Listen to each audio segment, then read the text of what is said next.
Hi there. My name is Onyx and welcome to my channel. You know, most of our listeners are not subscribers, so if you like my content, and before you do anything else, please do hit that like and subscribe button. Thank you. How do mirrors actually work? I like that the question sounds simple, like it belongs to everyday life, but the more time it sits in the mind, the more it opens up. A mirror feels like it makes a copy of the world, a second room inside the glass. But it isn't really copying anything. It's redirecting light. Most of what we see is light that has bounced. Light leaves a source, hits a surface, and then some of it reaches our eyes. So seeing is already a story of reflections, even when there isn't a mirror around. A regular wall reflects light too. It just does it in a scattered way. The surface is rough on tiny scales, so incoming light rays bounce off in many directions. That's why a wall looks evenly lit, instead of showing a clean image. A mirror is different mainly because of smoothness. Smooth enough that on the scale that matters for light, the surface is flat, so rays don't scatter randomly. They reflect in an orderly way. There's a simple rule that sits underneath that order. The angle in matches the angle out. If a beam of light hits the surface, and it comes in at some tilt, it leaves with the same tilt on the other side of a perpendicular line. Not the other side of the mirror, just the other side of that imaginary line we draw to measure the angles. That little rule, repeated for countless rays, is enough to build the whole experience. Your face, a room, a lamp behind you, all of it reassembled, ray by ray, into something that looks like it sits inside the glass. But it also explains something strange. The image seems to be behind the mirror, even though the light never goes there. What happens is that the rays reaching your eyes are angled in a way that your brain interprets as if they came from a point deeper in space. Vision is always a kind of guess. Light arrives, and the mind traces it backward in straight lines, because in ordinary air, light mostly travels straight. So the behind in a mirror is a built-in illusion, not a trick in a negative sense, just geometry, a virtual image, not a place you could put your hand into, but a place your mind can locate. That virtual space is why distance feels so clean in a mirror. If you stand a meter from a mirror, the image looks a meter behind it. So in a way, the image is 2 meters away from you. It isn't physically there, but it behaves like it is, in terms of where the light appears to originate. And then there's the question people often circle back to. Why does a mirror seem to flip left and right, but not up and down? It helps to think of what it actually flips. A mirror reverses depth, front and back. The direction along the line pointing into the mirror gets inverted. The part of you that is closer to the mirror in real life becomes the part that appears closer to you in the reflection.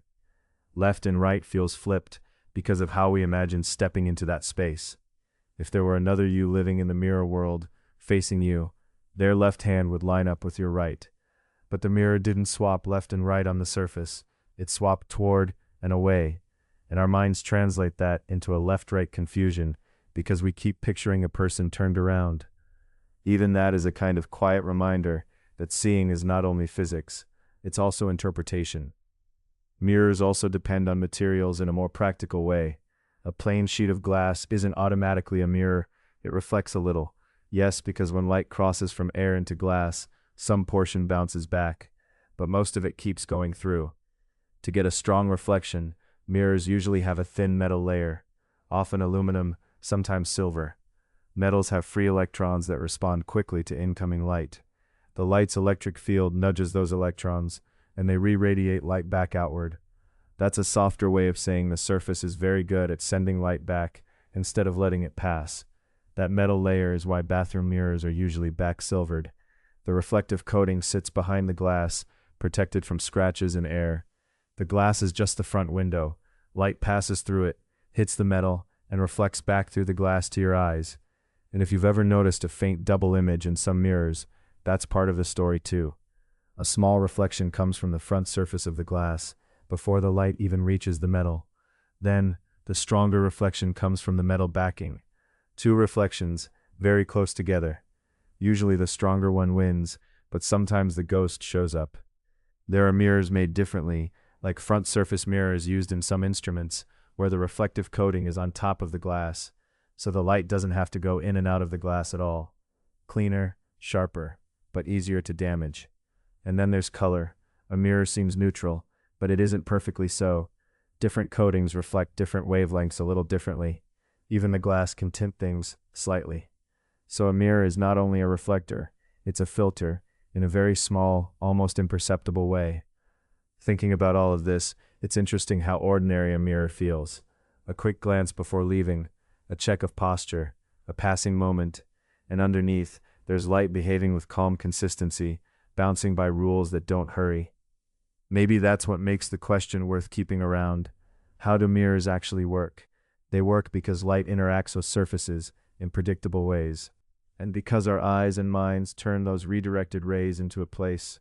If any part of this sparks a different angle for you, a question about the flipping, or the idea of the image being behind the glass, feel free to comment with what you've noticed in your own experience. And even after the science, there's still something quietly personal about it. A mirror doesn't store an image. It doesn't hold on to a moment.